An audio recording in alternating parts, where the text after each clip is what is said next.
So let's get started. Today we're going to talk about emotional burning out and how it could be tackled. Before I start, I'd like to tell a very important thing is that emotional burning out is normal. This is a protective reaction of our brain to complete or to save the available resources. Today, we will consider it from 3 points of view, such as physiological, genetical, and psychological. Let's start with the physiological one. From this point of view, emotional burning out follows the model of John Greenberger, which applies 5-stage process consisting of the following stages: honeymoon, lack of fuel, chronic symptoms, crisis, and breaking the wall. We'll talk about each of these stages separately. The first one is called honeymoon. At this stage, an employee feels excellent. He is happy to work, to live, and it happens in the situations when a person changed his workplace, got a new project, got promoted, or has a lot of new duties, including his own personal responsibility and being fond of what he does. And the person starts to work really actively, sometimes 12 hours per day instead of 8. Inevitably, it leads to stage number 2, which is called lack of fuel. And while honeymoon stage may last for not necessarily a month, it may last for the probation period or during your work when you do some kind of startup, waiting until it becomes successful. Sometimes this honeymoon month may last until 1 year, but this way or another it leads to lack of fuel stage. At this stage, a person feels tired, he feels apathy, has problems with sleep. Not necessarily the person can't sleep at all, that it is insomnia. It could be, on the contrary, too fast falling asleep, and a person feels a little bit reluctant to work. He starts to work 5 or 6 hours. Procrastination elements comes up. A person starts drinking more coffee and has the natural feeling of sarcasm and cynicism. So a person may even poison other people with such a feeling around him. At the lack of fuel stage, a person sometimes might have additional motivation, which can help him to survive in a normal working mode for some more time. This happens when the person is paid a bonus or some challenging tasks are being given by the manager. And if the manager tells him that, okay, if you work a little bit more harder, then some miracle will happen. Thanks to this additional motivation, a person starts working much more actively. But if this additional motivation doesn't appear, so the person loses interest, the work becomes no longer attractive, and even change the workplace won't help much, because the emotional burning out will be simply taken to another place of work. So it's a signal that something should be changed. Stage 3 is called chronic symptoms. This stage becomes more serious. We are all affected by our genes. Sometimes our genetics brings us good things, sometimes bad things, and each of us has certain genetical aspects that appear at this particular stage, and because of this feeling of anxiety, of being suppressed, a person may become sick. Certain diseases may appear, but at this stage, this disease can be tackled by medicines prescribed by the doctor. Though if a person doesn't change then his or her life at this stage, the stage 4 comes up, which is called a crisis.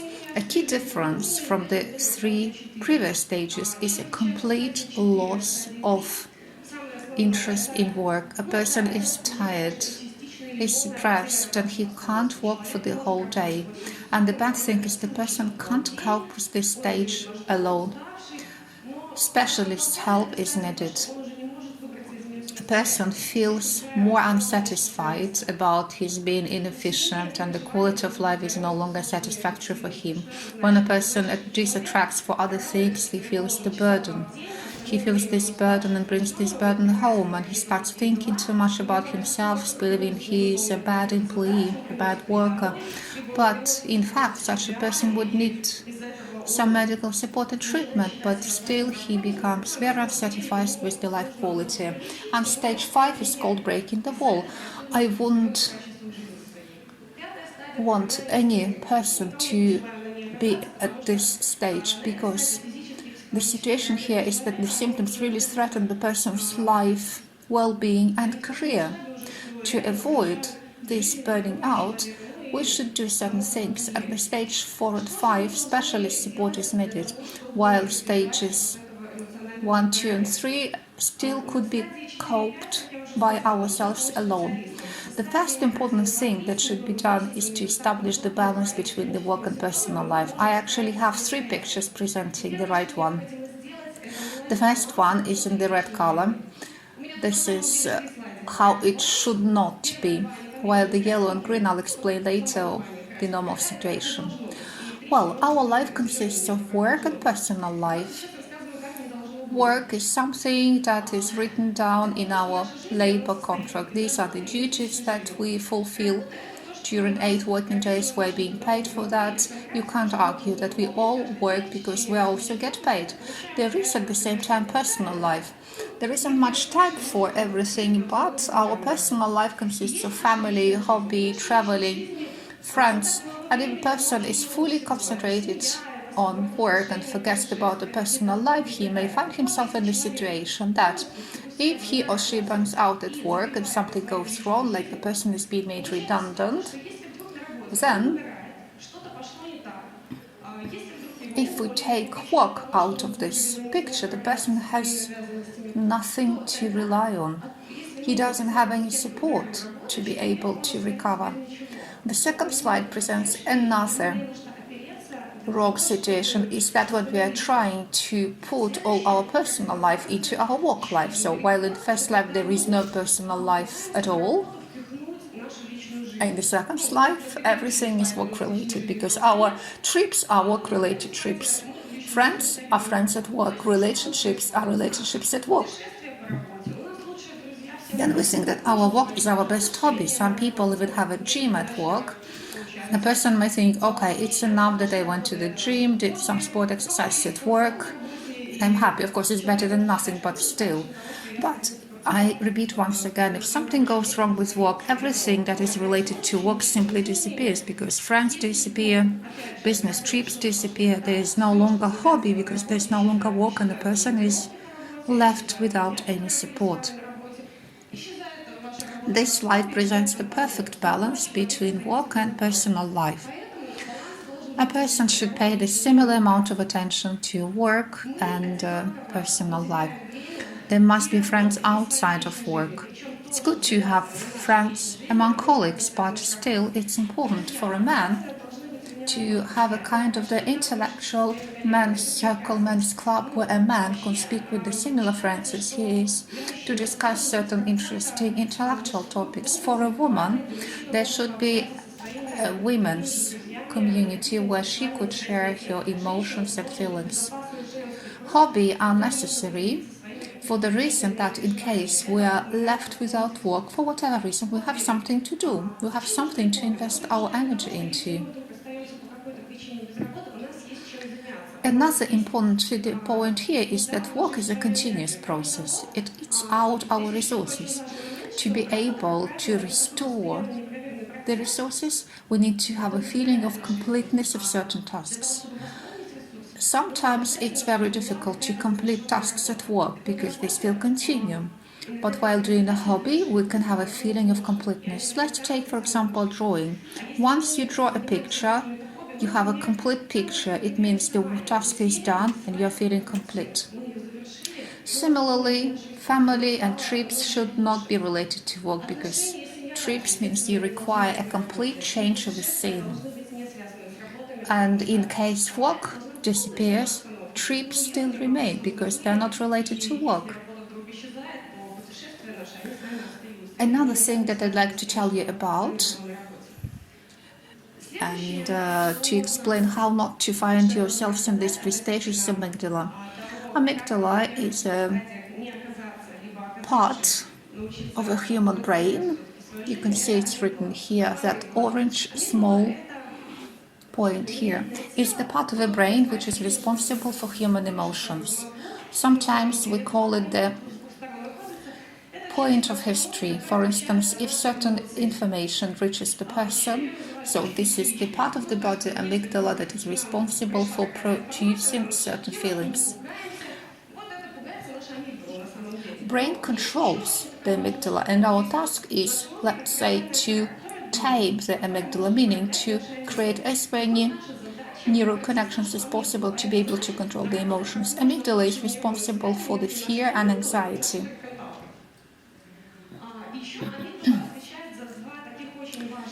Fear is the rational feeling. This is something that helps us to survive. If a person is afraid to come to the edge of the dump, the person then is not falling down is safe. The person is afraid of a car, the person just comes to a car. And of course, we use the experience of our past to judge about something. And with the amygdala, we have a lot of things that control ourselves. But there are certain techniques that help us to reduce the level of risks, such as you could imagine the worst development of events and try to see what might happen. Also, it's important to assess the possibility whether things happen or not and to discuss whether it will be important in a year or not.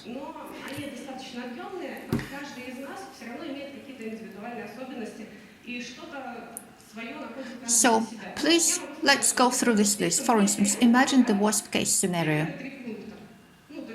and think whether it will be important for us in a year or 2 years.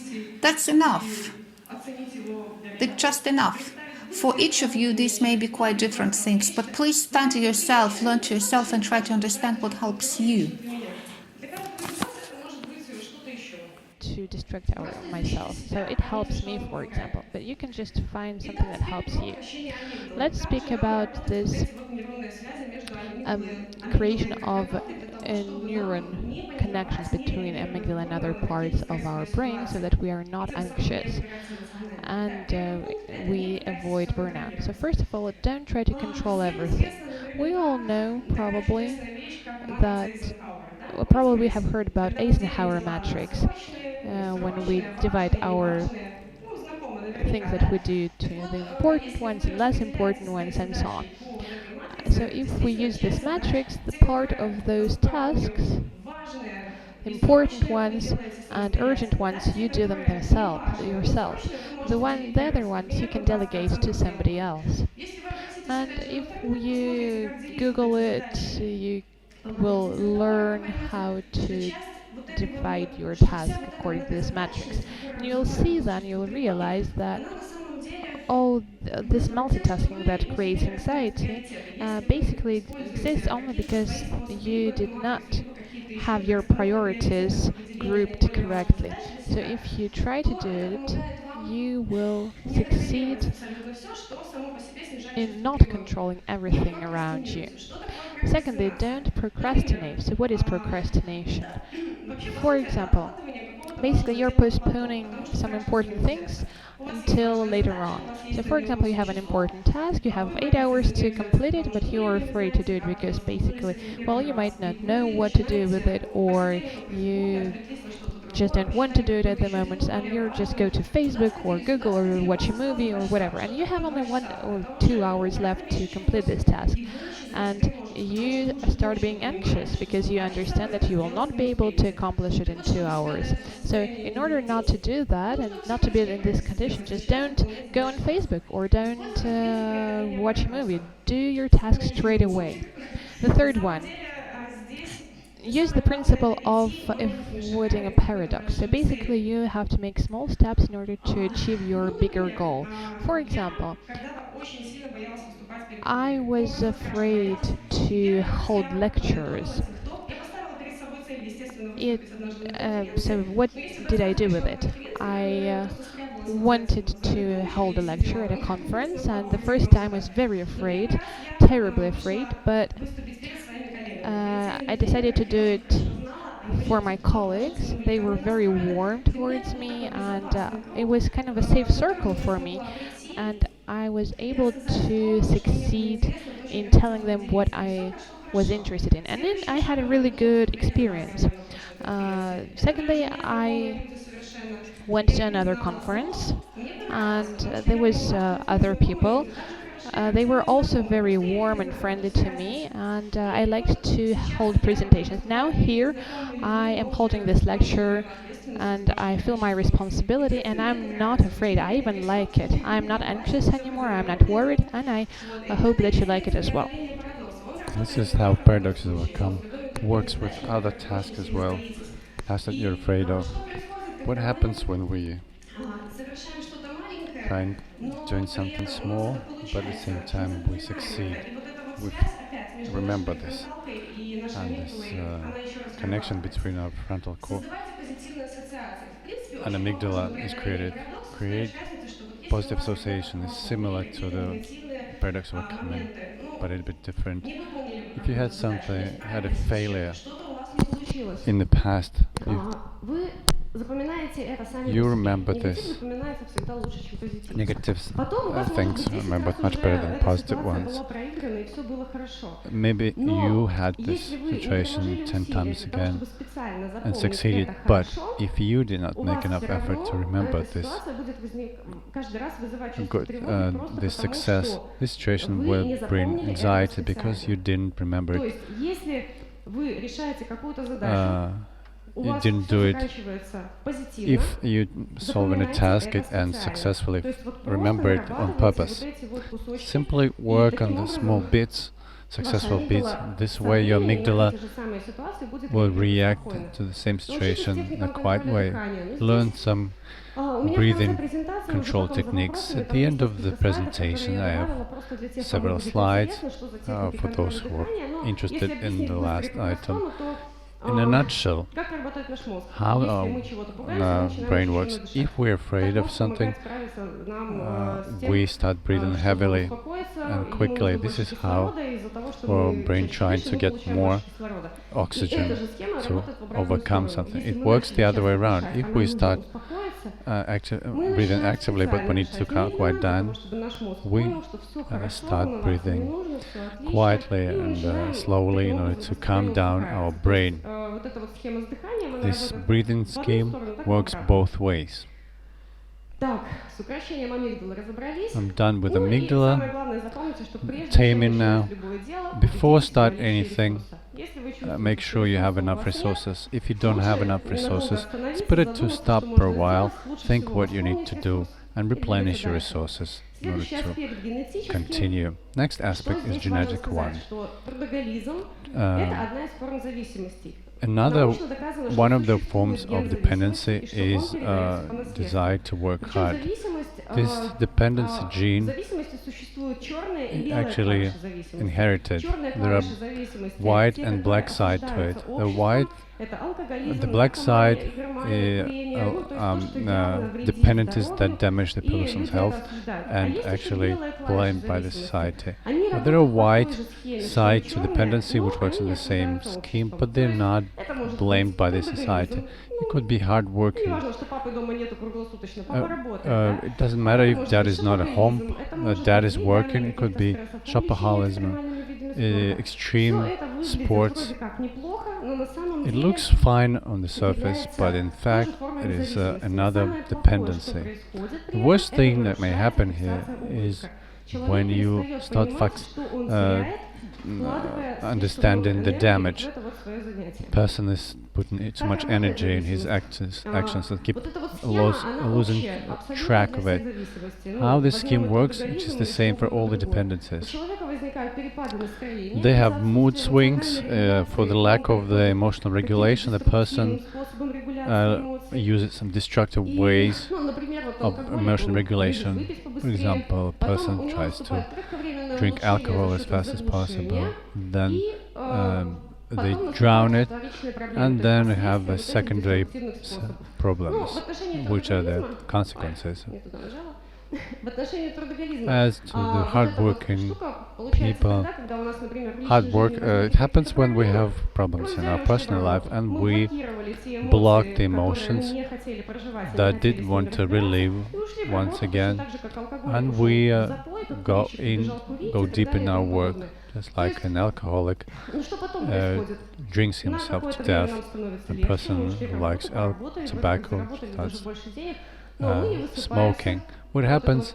We end up earning more money but lacking sleep and having less time for our family. We could have damaged relationship. We don't have enough time to do sports and our hobbies. These are examples of what we disregard, fail to notice. Most importantly, we forget what we lose by contributing our emotions. It is important here to stop at the right moment. We see it's happening to us, we simply need to stop. Recently, my husband told me, Joe, how do you understand, how do you know that all tests have been done, that you don't need to test anymore? The right answer is when 8 hours working day is over. Psychological aspect. It means that sometimes we don't have this dependency, like we don't have this gene of working hard. We're trying to balance our personal life and work life. Looks fine on the surface, at the same time we have differences in communications, understanding our needs. We also end up breaking borders, which brings us deficit condition and anxiety, emotional burnout to boot. As we said, the difficulties in communication will help us overcome by nonviolent education. What is nonviolent communication? Nonviolent communication has 4 components: watching without evaluation, feelings, needs, and desires. How do you watch without assessment? It means in turning on dash cam. How dash cam works? It doesn't mean that it doesn't think that some people are psychotic when they turn in the wrong direction. It doesn't add some additional qualities to what it sees or what it perceives. We need to do the following. If a manager comes to us and starts to emotionally tell us about a problem or pick up with us, we shouldn't turn on some additional qualities and think that this person hates us and this person is awful. We only listen to information. We only work with the information that we receive. We see the situation the way it is. Next is feelings. Our feelings and needs are closely connected. If we have positive feelings, we are encouraged, we feel joy. It means that all our needs are satisfied and we are doing great. If we feel negative feelings, we have negative feelings, our desires are not satisfied and not fulfilled. We can try to drown them out or block them and go deep in our work, or we can sort them out and understand what's wrong in our life. What are the needs that are not fulfilled? The easiest example is the Maslow pyramid. You can find online some examples of your needs. I'm angry. Why am I angry? I need to understand. Maybe I didn't have enough sleep. Then it's much easier to satisfy this need. Sometimes our needs are linked not only with us, but with the people surrounding us. We lack some clarity in it, and we start being anxious about the lack of information and not being given access to it. If you know the person who can give you this information, you can come to them and say, you know, I'm very anxious about this. a point. Can you clarify it for me, please, so that it would be much easier for me to... Believe me, not a single person will deny you this.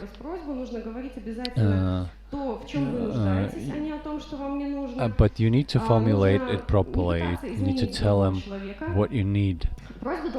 Don't try to change the person. It needs to be aimed at satisfying your needs and the needs of the other person. This joke works. The words through your mouth, come through your mouth, is the most effective way of solving problems. So you need to try it. Codependency. Codependent relations. We're almost at the end now. Supposed to be a different picture on the slide, but it didn't load. It's a different approach. It's a classic psychodramatic triangle of Cartman. If you Google it, if you use the QR code, you find additional information. But you need to understand that codependency arises not only at the family level, at a global level. They happen in the light forms and that damage our life bit by bit. In workplace, it's sometimes called toxic relationship. Person can act as a savior, and a victim, or an aggressor. The same person can act consequently in three roles. For example, a savior says, I can do anything I want, but they assume a lot of work. They wants to satisfy everyone and playing a hero, saying that everything will be fine. After a while, they understand they cannot cope and they become a victim. Started nagging. Everyone saying that, how could it happen? How come these guys don't have as much work as I do? You acted as a savior and now you're trying to whining. In a week's time, people come to this guy asking if he's done with the task, and then he acts as an aggressor. Why couldn't you do it yourself? How did you help me with that? What do you want from me? All these roles, they change. I'm trying to exaggerate it, but still, it happens very often in the workplace. What's important here, you need to understand this scheme of codependent relationship. It will not help to change these people, but it can help not to get involved in this codependent relationship. It will help you to diagnose them, to detect them. If you, then you will understand we're getting involved in this. You can say that your victim should not do more than 50% of the work. Very often the victim would ask you to do 100% of the work, or say it's fine. If they say it's fine, then forget it, do your own thing. Don't get involved in this codependent relationship. If you are there and you're in a deficit, you need to have proper sleep schedule. Sleep, I'm not talking only about the quantity, but also about the quality. It's the well-aired room, it's the dimmed lights. You should forget about your gadgets for a while before you go to sleep. Lack of multitasking and stress. Here it's about taming of your amygdala, doing what you like and what you see. Important. Conscientious food taken and regular physical load. And eating properly means that you need to feel what we need to eat right now. It's not about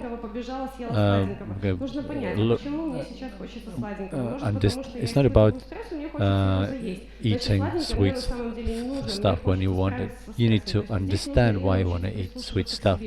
If maybe it could be the way to cover to fight stress. Regular physical training helps overcoming this. A person for ages has been in stress situations, coping with them. In ancient times, in old times, a person was stressed over a wild animal in the forest. It was fight or flight situation. Person was either fighting or fleeing the situation because of the hormones in the blood, and this hormone balance was intact. We're feeling this stress at work, but we're sitting down, we're doing nothing. Sometimes they say that you can put your stress in your muscles. If we feel stress in the workplace, yes, we cooperate, but you need to take a run in the evening. If you do a couple of circles in the stadium, it will help you restore the balance in your organism. So how not to find yourself in this kind of condition? So first of all, let's remember, we have to remember about the balance in our personal and working life, recharge our batteries to fight our anxiety, and not to become a workaholic and to stop it, and don't have violent relationships and codependent relationships. So that's it. Thank you, and time for your questions.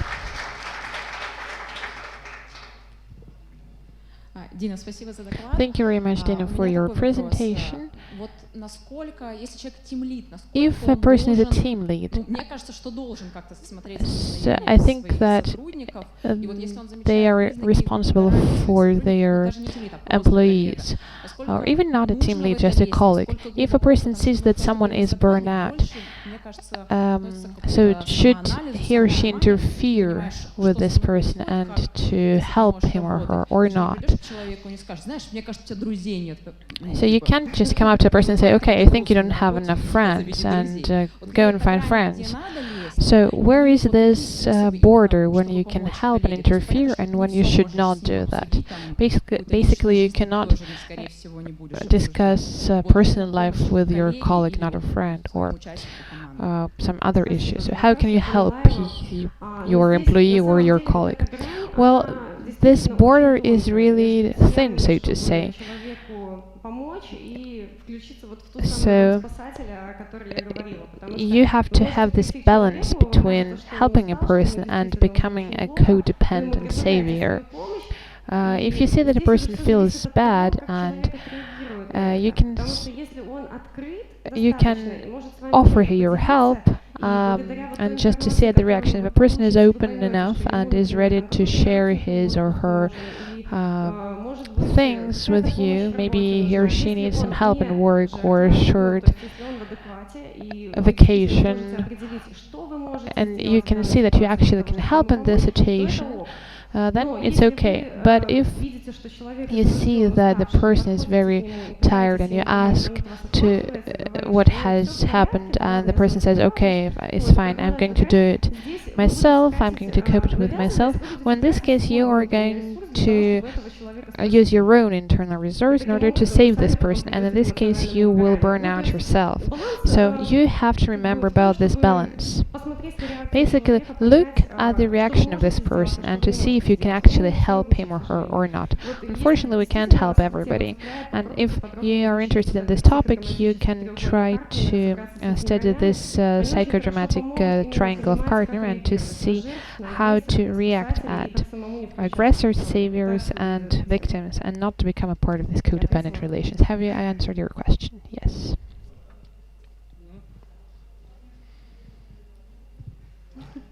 How to fight burnout when work... Okay, we understand how to do it when we are workaholics, but what about fighting a burnout when you feel like a bad person? Well, it's a bit more difficult. You have to see why you feel it. You're not sure in yourself, or maybe you have some kind of a childhood trauma, and I don't see any connection between this thing and about burnout. Well, I feel that I'm doing something wrong. I'm not in my place, for example, and I get stressed about it. So I'm kind of an imposter in this case. And I'm trying to calm myself down with alcohol or TV series and whatever else. I think it is similar to burnout. Well, no, it's not the same. You are trying to calm yourself down by alcohol or what? Because you feel like an imposter, a fraud, or what?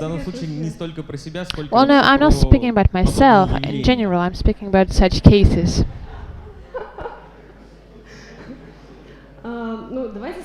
Okay, let's understand what you mean when you say that you feel being an imposter syndrome. Well, when a person is not sure in themselves or has a low self-confidence level,